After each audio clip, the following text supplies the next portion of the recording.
Football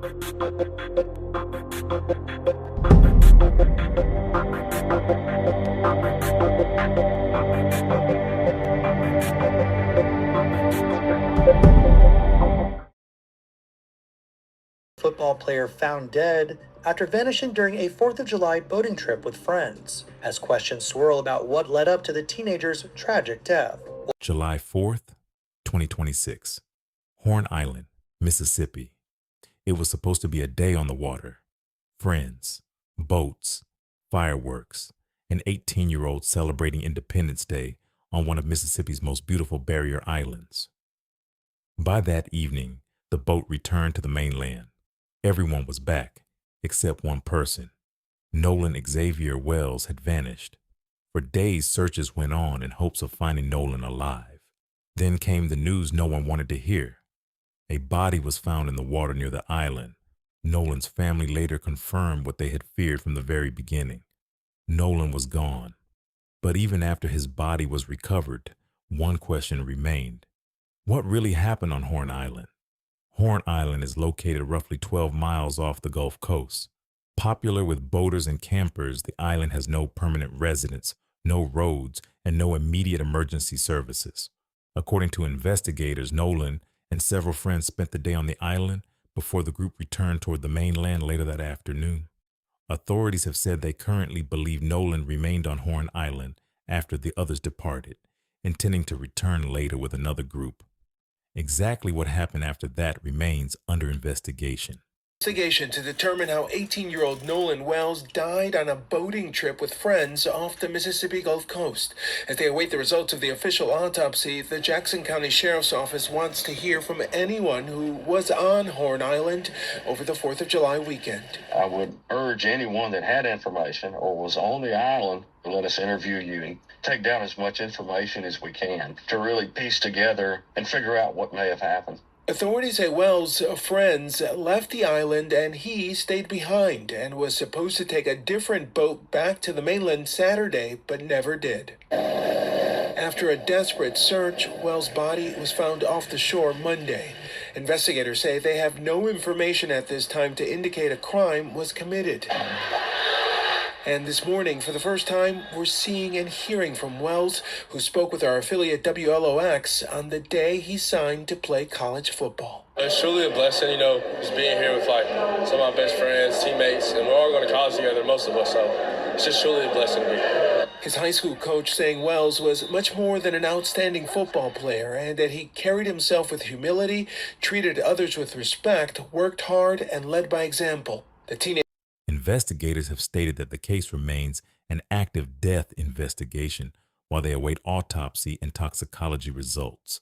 At this time, officials have not announced criminal charges and have not publicly concluded that a crime occurred. We are continuing to push for answers on what happened to Nolan Wells. He's the teen presumed dead after his body was found out on Horn Island. Today, an autopsy is being done at the Mississippi State Medical Examiner's Office Coast Crime Lab, and Will Polston is outside the lab now with what he knows. Will? Well, good morning, Brandy. Good morning, everybody joining us. If you've been keeping up with us here at WLOX, you know the case and the story of Nolan Wells, who had disappeared back on July 4th, and then a body presumed to be him was discovered yesterday around 8:45 a.m. Here behind me in the forensics lab is where hopefully the family will get some new answers.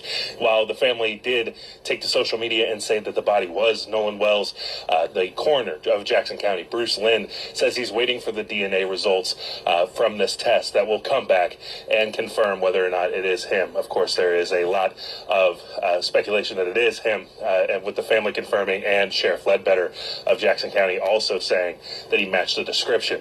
And now also we're hoping that this, with the autopsy coming forward, now we don't know exactly when the results will come forward, but we do know that it was being conducted today. I was told this morning by Bruce Lind, the Jackson County coroner, as well. So we're going to get some answers. The family's going to get some answers revealing the cause of death and the condition in which Nolan Wells was found as well. We got a chance to speak with multiple agencies, including the United Cajun Navy, just talking about the looming questions that still stand that will hopefully be answered by this autopsy.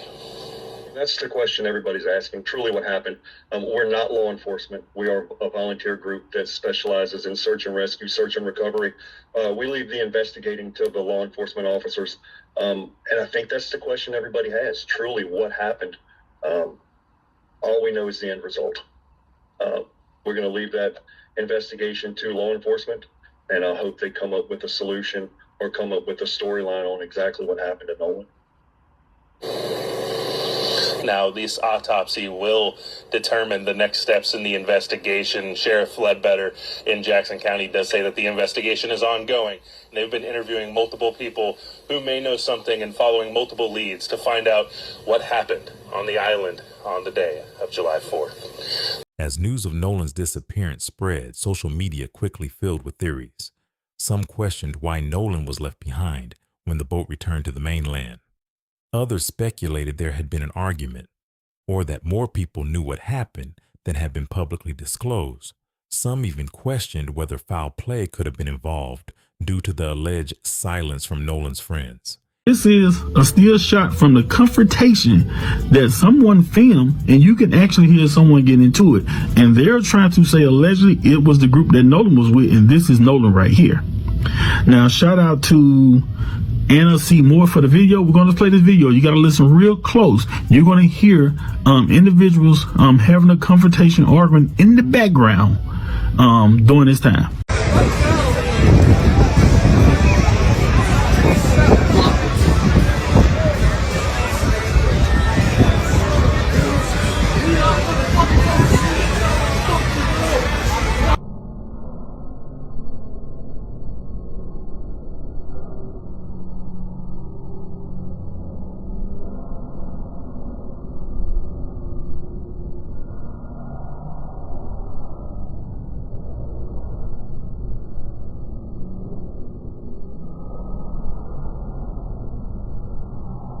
As those rumors intensified, one of the people connected to the group publicly addressed the speculation.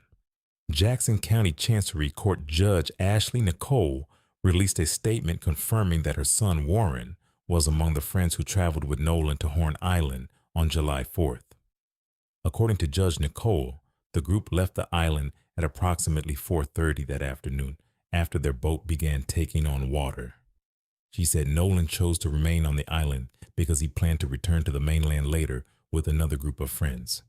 Judge Nicole also stated that her son was interviewed by the Jackson County Sheriff's Department and cooperated fully with investigators. She emphasized that neither she nor her husband were present on the island that day.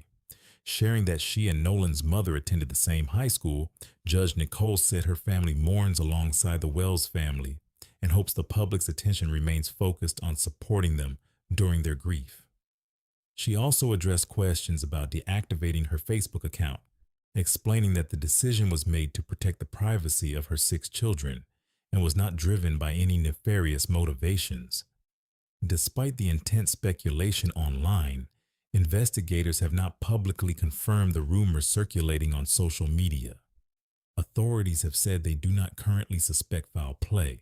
They continue to await toxicology results and are reviewing all available evidence before determining exactly what happened during Nolan's final hours. Seeking additional answers, Nolan's family retained civil rights attorney Ben Crump. Crump has called for a thorough and transparent investigation, saying the family deserves a complete accounting of what happened to Nolan. Civil rights attorney Benjamin Crump joins us now. Ben, thank you so much. First of all, the most important thing, or one of the more important things, how's the family doing? They are still in disbelief, Don. It's like they say they're in a nightmare and they can't wake up. They still have so many questions as to how their son, who was set on Monday to have his tryouts, because he is a Division II college athlete, and this was going to be his year. He was having workouts, he was doing training, and so they know that he was very focused on moving to a Division I program, and so they're just shocked that we're in 48 hours of one of the most consequential days of his life, this would happen. They are just in disbelief. And the reason that's so relevant, Don Lemon, is, there was an alleged argument, and people say that was over things about he was being very clear to not have anything to do with anything that might get in his system, because he knew he had his big workout coming on Monday. And so that's why they're like just not accepting any of this, Don. They are not accepting that their son just died by coincidence or accident. Ben, do we know what that argument was? Do we know specifically if it was Nolan and people with him?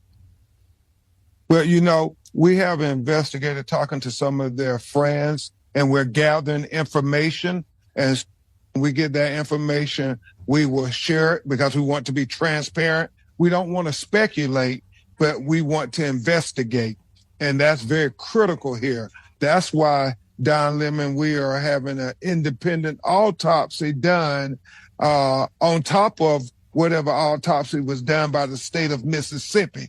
We're going to have him flown to a medical examiner in Washington, D.C., where his body will be preserved to do an autopsy to study every aspect of if he had any physical injuries to his body beyond drowning. Mm-hmm. And where are you in that process now? The body is going to be flown today. We expect to have the results of that independent autopsy on Friday. Mm-hmm. Ben, what does the autopsy show? Have they given you any information from the autopsy they did? What is that showing? They haven't given us any information.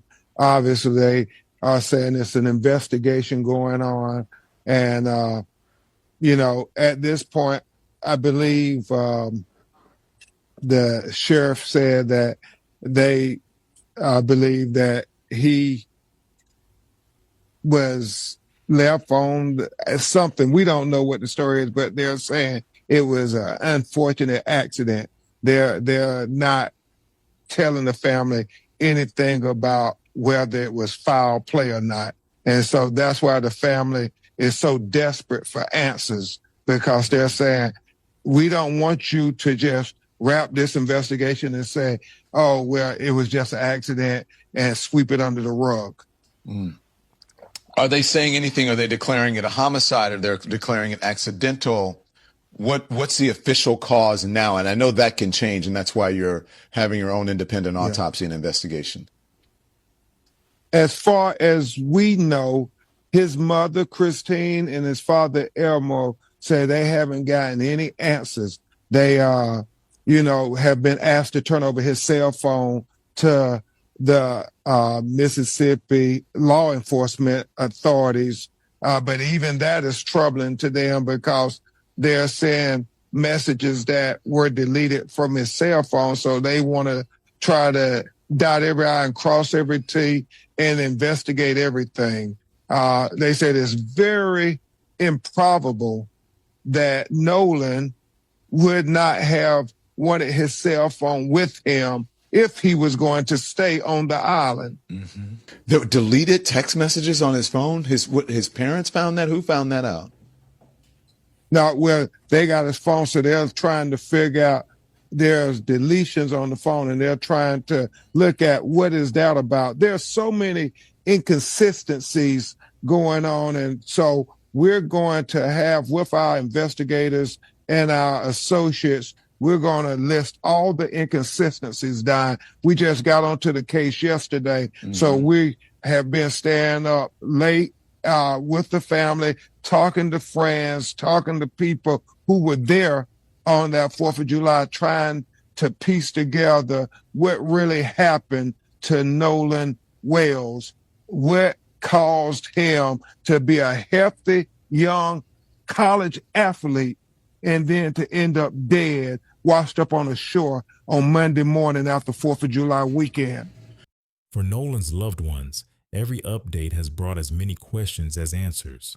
The search may be over, but the investigation is not. Yeah, I was told that there was a boat he thought he was going to get on that was leaving and that he might have been trying to swim to it. The only problem I have with that story is that if the people in the boat knew he was trying to swim to it and they saw him getting carried off with the current, they would have known about it. They would have been able to react to it.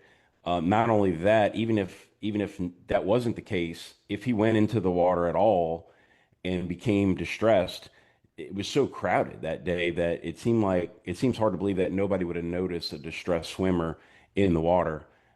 So again, it's a story I was told. There's a lot of reasons why I question it. What I do know is that he went out there with a number of boys that has been his regular friend group since he was young. They were ready to leave at about 3 o'clock. They told him it's time to go.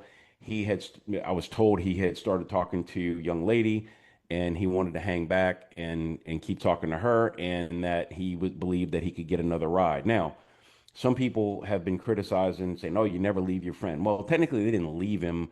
He requested to stay behind. And if you know anything about how these barrier islands are and how they're used recreationally, people go out there on one boat, they might come back on another boat. Like it's almost like a community ferry system, because not everybody has a boat, and you might jump on with another group of friends, whatnot.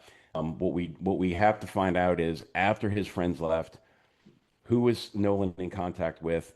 Who did he believe he was supposed to get a ride back with? Did that boat give him a ride? Did he get on any boat? How did he end up in the water? Did he wade into the water on his own? Did he get on a boat and fall off? That's what we have to find out. On those particular islands, you're not allowed to camp out or be there after dark. And so the rangers, as it gets to be sunset, they start running around looking for, if there's still any boaters or people out there saying, "Hey guys, it's time to go home." So I would not think that Nolan was just wandering around the island when it got dark. My instinct tells me that he got off the island, either tried to swim off or got off on a boat and somehow ended up in the water. But because of the Rangers' presence, I don't think it's likely that he just spent the night on the island or was. An 18-year-old left home expecting to celebrate Independence Day with friends. Instead, his family spent days searching for him before receiving the news no parent should ever hear. Rest in peace, Nolan. Thank you for watching The Grim Watch. Share your thoughts in the comments below, and don't forget to like, comment, and subscribe for more true crime documentaries. See you in the next video.